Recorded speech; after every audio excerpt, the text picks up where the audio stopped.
hit the subscribe button and press the bell icon to never miss an update.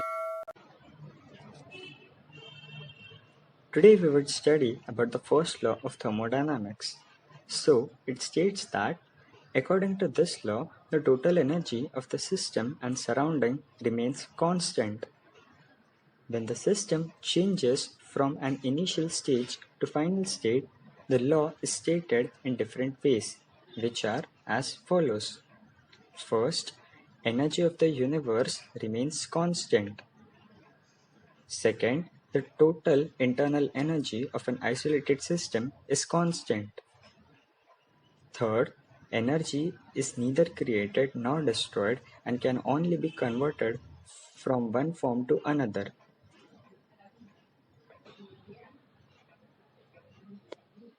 Now let us talk about formulation of first law of thermodynamics. As we know, an energy supplied to the system increases its internal energy. On the other hand, removal of heat or work from the system decreases its internal energy. Suppose Q is heat supplied to the system and W work done on the system by the surrounding. The internal energy of the system would increase. Therefore, delta U equals Q plus W, where delta U is increase in internal energy of the system.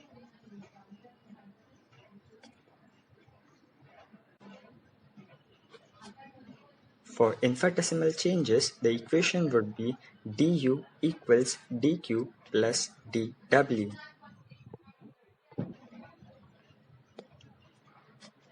Moving ahead towards the first law of thermodynamics for various processes. First one, isothermal process. As we all know, in isothermal process, temperature is constant, which means internal energy is constant. Therefore, delta U equals 0, which also means W equals minus Q.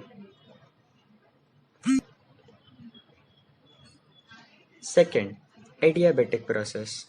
In adiabatic process, there is no exchange of heat between the system and the surrounding. That is, Q equals 0. Then, minus delta U equals minus W.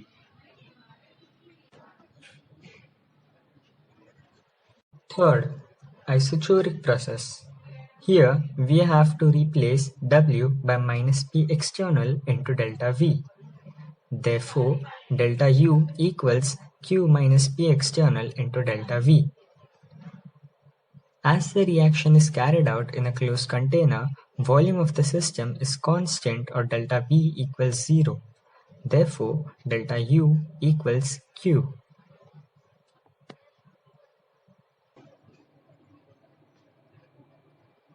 Fourth, isobaric process. Usually, chemical reactions are carried out in an open container under constant atmospheric pressure. In such reactions, delta V is not equal to 0. Therefore, replacing Q by Qp and delta U by Qp minus P external into delta V. Therefore, we get Pq equals delta U plus P external into delta V. Now, we would learn about work done in chemical reaction. The work done by a system at constant temperature and pressure is given by W equals P external into delta V. Here we assume P external equals P.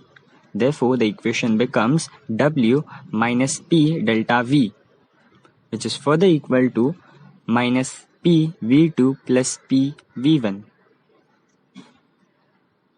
Second, using ideal gas equation, which is equal to P V1 equals N1 RT and P V2 equals N2 RT. At constant temperature and pressure, W equals minus N2 RT plus N1 RT. At the end, we get the equation as minus delta Ng RT. The above equation gives the work done by the system in chemical reaction. The sign of W depends on delta V. we consider the following cases. If N2 greater than N1, delta Ng is positive, and W is less than 0 or work is done by the system. Second case, if N1 greater than N2, delta Ng is negative and work W is greater than 0 or work is done on the system. Third, if N1 equals N2, delta Ng equals 0 and W equals 0. Or no PV work is done when number of moles of reactants and products are equal. Today we would learn about enthalpy. Enthalpy of a system is sum of the internal energy of a system and the energy equivalent to PV work. Enthalpy is denoted by H, which is equal to U plus PV. Change in enthalpy, that is, delta H is also state function. Therefore, delta H equals H2 minus H1, where H1 and H2 are enthalpies of initial and final state respectively.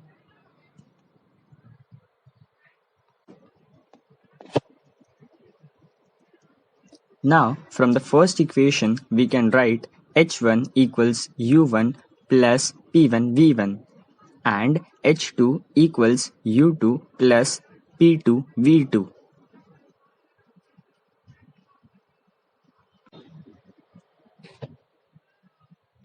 Substituting these values in 2, we get delta H equals U2 plus P2 V2 minus U1 plus P1 V1, which is further equal to U2 minus U1 in one bracket plus P2 V2 minus P1 V1 in another bracket, which equals to delta U plus delta PV. For constant pressure, P1 equals P2 equals P and delta H equals delta U plus P delta V.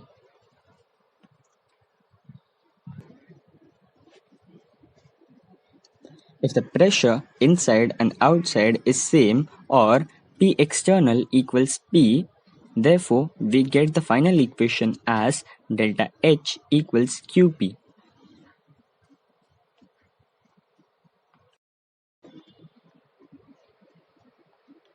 Moving ahead with the enthalpy part, today we would study about relation between delta H and delta U for chemical reaction. At constant pressure, delta H and delta U are related as delta H equals delta U plus P delta V. First, for reaction involving solid and liquid, delta V is usually very small. Therefore, delta H equals delta U. Second, for reaction involving gas, delta V cannot be neglected. Therefore, delta H equals delta U plus P delta V, which is further equal to delta U plus P bracket V2 minus V1.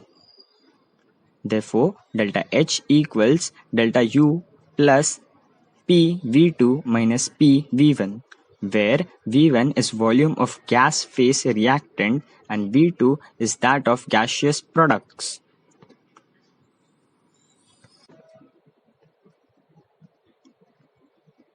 We assume reactants and products behave ideally.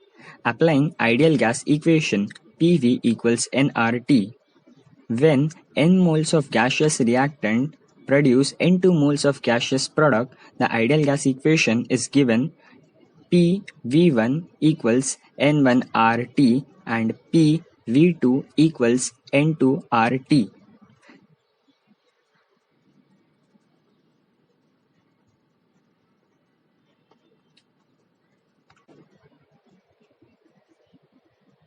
On substituting this equation, we get delta H equals delta U plus N2RT minus N1RT.